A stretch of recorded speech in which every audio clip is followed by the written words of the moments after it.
Welcome to the Mobile Home Park Mastery Podcast, where you will learn how to identify, evaluate, negotiate, perform due diligence on, finance, turn around, and operate mobile home parks. And now, here is your host, the fifth largest mobile home park owner in the United States, Frank Rolfe. It's the obligation of every mobile home park owner to provide utilities to the residents of the mobile home park. But exactly how those utilities are delivered can have a huge impact on whether you want to buy that property or not. This is Frank Rolfe, the Mobile Home Park Mastery podcast series, and we're on the second in our three-part installment on the impact of slight changes in deal variables. We've themed this as a Jekyll and Hyde because it's amazing how things can change instantly whether you want to buy the mobile home park or not. And we're going to talk about utilities. Now, what are the utilities a park owner has to provide? And then how can we change those variables even slightly and change the entire outlook on whether you'd want to invest in that property or not? Let's start off with water. There's two kinds of water. There's city water and there's well water. Now, city water, that's always going to be Dr. Jekyll because city water is safe, it's clean, it's pure, it's provided by the city. You don't have any responsibility in it whatsoever. So city water, well, that's just fantastic. But then there's well water. Well water is a little bit more like Mr. Hyde because well water can scare off a lot of buyers, a lot of bankers. So how do you get a handle on well water? Well, the first thing you have to know about well water is the same whether it's drawn out of the ground for your park as if it's drawn out of the ground for a giant city. It's basically water extracted from a deep well, and it's not an issue that it doesn't work. Of course it works. The water's drawn out of the ground, it's chlorinated and put in a storage tank, just like the city does with those big old water towers. But the problem is, unlike city water, you have to worry about it because it's your water. If you poison anyone, if anyone gets sick, it's all your fault. So basically, you have to look at well water much differently than city water. Now, is it Dr. Jekyll or Mr. Hyde? Well, it's always going to have a little bit of Mr. Hyde in it because even though these systems work well and they're based on science, if any part of them breaks, it's possible your water would not be chlorinated. It's possible the water you would be distributing is not suitable for drinking. It's very rare. I cannot even give you an example of a park owner who ever distributed water that was not fully potable, but it's always something you worry about. So there's always a little bit of Mr. Hyde in the water. So if the park is city water, then that's great. But then if the park is well water, not so good. Not necessarily a deal killer, but it certainly changes the complexion of the deal. I'll also add that city water also can sometimes give you a potential NOI boost because you can often submeter city water where mom and pop have been just paying the bill for everyone. You can put in the submeter, which fosters conservation and also gives you that revenue stream back.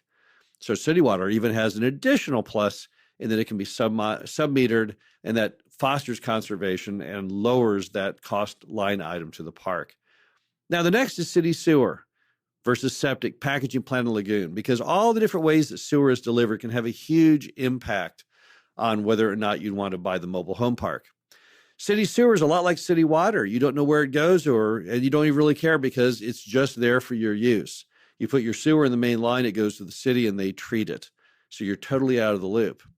But sometimes parks don't have access to city sewer. Then they're on what's known as septic. Now, septic is a unique animal. It's a business relationship between the park owner and Mother Nature. And Mother Nature normally makes a really good business partner, but sometimes Mother Nature wants to quit. It wants to go get a different job. Because what you do as the park owner is you take the sewage from the mobile home into a tank, and then you have perforated lines that go out from the tank and they leach into the ground. And that area is called the leach field. But it really relies on Mother Nature soaking up those liquids. If Mother Nature stops, your septic doesn't work anymore. So clearly, while city sewer, that's definitely a good thing. You get a little more Mr. Hyde when you go to septic. The septic is kind of unusual because you can have a septic that's been working for 50 straight years.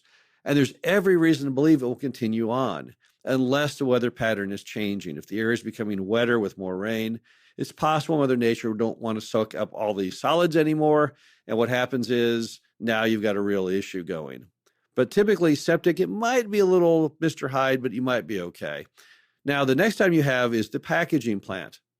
Now, what is a packaging plant? It's just like the city's sewer plant. It's basically a rectangular basin. The sewage comes in one end and it comes out the other end almost completely pure. However, there's a lot of science that goes with that because obviously you don't just drop sewage into your swimming pool and have it come out pure at the other end. So there's a lot of things that go on in the packaging plant, and it's very, very expensive. Packaging plants in America could cost anywhere from $300,000 to $1 million to replace. So when you're looking at a packaging plant, you want to know how old is it and what will it cost to replace. They typically have a life of 40 to 50 years roughly. And again, some cost more than others, but you want to know all that on the front end to know whether or not your deal has just gone from Dr. Jekyll to Mr. Hyde. So you've got to make sure that you understand how long that thing will last, because the last thing you want to do is buy a mobile home park and have the packaging plant go out. Some cases, the packaging plant might cost more than the entire park itself. This last one is always Mr. Hyde, and that's the lagoon. Now, what a lagoon is, it's a cesspool. All the sewage goes into the lagoon, and the liquids evaporate. It's really gross, and the health departments hate them, and some states are trying to eliminate them. And you probably don't want to ever own a park that has one. The only way you can handle one if you have it is if there's a city sewer line nearby that you can ultimately connect to. Because in most states, and the way the world's going with all of our focus now on environmental contamination and health and safety, it's a pretty safe bet that over the next 50 years, lagoons will mostly go away. So that definitely gives your deal an almost instantaneous Mr. Hyde negative appeal. So lagoons, that's pretty much a killer. There's another item in sewage we should talk about, which is the lift station. Now, if you've got a mobile home park and your mobile home park sits lower than the city's main, sewage doesn't flow up. It's not pressurized. It only flows down. So you'll have to build a way to pump it up, and that is called a lift station. That's a rectangular item made of concrete. The sewage goes, not rectangular, sorry, cylindrical. The sewage goes into it, and it meets there a pump, and the pump blasts the sewage uphill to the city's main. Now, those things can be fairly expensive. Figure on $50,000 to $100,000 for the big ones. And also, there's some issues you have to know on them. One, what is the condition of the lift station? I've seen lift stations myself where the entire upper structure has fallen in through the disuse. That's incredibly dangerous. Lift stations are supposed to have 2 working electric pumps in them, and they're also supposed to have alarms on the top, both audible and visual. Typically a siren or a bell and a strobe light is quite common, although sometimes it's just a red light that means warning. And what happens is when those go off, if you don't fix whatever's wrong with your lift station, it will overrun with sewage, which is very, very dangerous in every regard, both from contamination to basically health violations and then being sued by your neighbor. So you have to make sure that lift station's in good order. So where's Dr. Jekyll, Mr. Hyde come in on that? Well, a lift station, that's a little bit of Dr. Jekyll. It's typically okay, but only if it's a modern lift station that's well maintained. If it's not well maintained, if it does not have 2 pumps but only 1 pump in it, then it's getting more like Mr. Hyde. In fact, we've seen lift stations that only have the capability of handling 4-hour windows if the motors go out. And that would not even cover you if the power went out for a brief period of time. So you have to really look at that lift station, decide if it's more Dr. Jekyll or more Mr. Hyde. Now let's move on to master metered electricity. Now you might say, what the heck does that even mean? Well, in many of your early mobile home parks, particularly back in the 40s through sometimes the 60s, the park owner set it up so that every power meter in the entire property, every connection was hot 24 hours a day. And that way the mobile home could come in and plug in and be ready to go. No inspections needed. Now, of course, they built them that way because in the olden days, RVs and mobile homes were same thing. They would bring in the RV/mobile home and park it in the lot and plug it in. But of course, today it doesn't work that way. Mobile homes are much larger and they use much more power, typically 100 to 200 amps of power, unlike the old RV days of 50 amps or so. So what happens when you have a master metered electric setup is you are responsible for all the electricity that goes to all of your residents. You can guess where all this is heading because obviously the Dr. Jekyll way to do it is the power company owns all the lines and they bill everyone direct. But the more of the Mr. Hyde is that you own all the power lines and you have to bill it back. Now, can you change Mr. Hyde back to Dr. Jekyll again? Yes, it's possible. If you have an electrician survey the property and figure out how many amps you pull versus how many amps it's designed to handle, you can pretty rapidly see if there's enough allowance, enough tolerance for you to handle the demands of the property and do it well. Also, look at the way it's built. Are the lines well done? Did Mom and Pop do a professional job of constructing it? Or, like in some parks I've seen, they actually attached the power lines to trees back in the 50s. They, over the subsequent 50 years, have grown to different heights. So the lines, none of them make any sense at all. I even saw one park where the lines were being held up by the roofs of the homes. So make sure that the master metered power system that you're looking at is professionally built, has enough tolerance to handle all the required amps. That's how you would convert it back from Mr. Hyde back to Jekyll again. Next, master metered gas. Same thing as the electricity. No different. In a good Dr. Jekyll park, the gas company pays for all the lines. They own everything. They have all their meters. They read the meters and bill the customer direct. But in a Mr. Hyde park, what happens is the park owns all of the gas lines. So therefore, it is responsible for everything. It's responsible for billing back. And yes, if there's an explosion or fire, the park owner is the culprit. That's the person who's in charge of the gas system. Now, master meter gas has one additional wrinkle that scares everyone to death, and rightfully so. If, for example, you get a leak down the street and they shut off the gas to the whole street, they will not turn your gas back on typically unless you pressure test your entire system. That's very, very unfair to the park owner. This means now, even though you had no problem with your system, you have to have a plumber put a meter on, jack up your system with air and see if it will hold the pressure. All you would need is the slightest leak in any of those homes or anything on the line, and you can't turn your gas back on. And it's just unfair. Never was fair.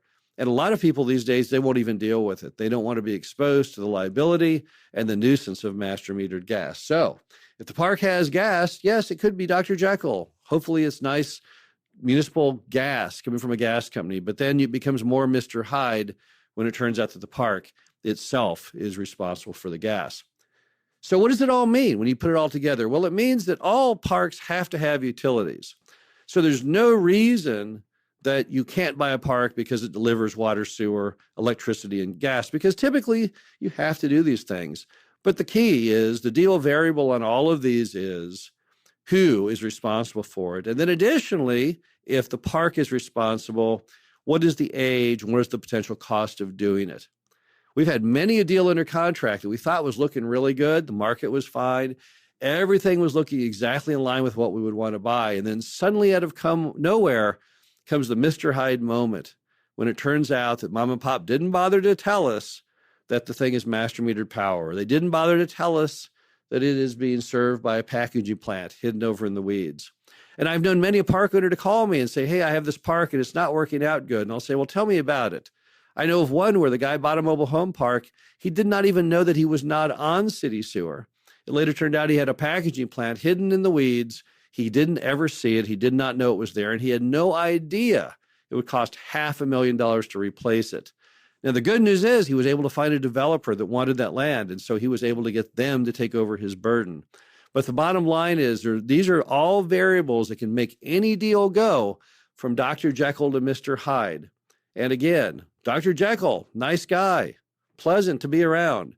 Mr. Hyde, an absolute monster. And unfortunately, in many mobile home park transactions, the slightest change in the variables can trigger those reactions. What's important is you need to know, and hopefully you'll remember these, that in the world of utilities, you're looking at Mr. Hyde if it's got well water, unless you understand how the well works, septic, packaging plant or lagoon on the sewer side, lift stations, master metered power, and master metered gas. All of those could be Mr. Hyde moments. Not necessarily, but you have to do extra good due diligence to make sure you're buying what you thought you were buying.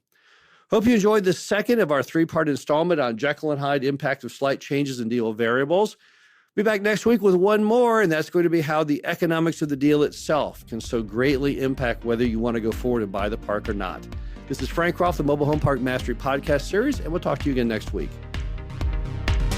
Thank you for listening to the Mobile Home Park Mastery Podcast. Be sure to visit us at mhpmastery.com to subscribe to the show, read our show transcriptions, and access all of our great information on mobile home park investing.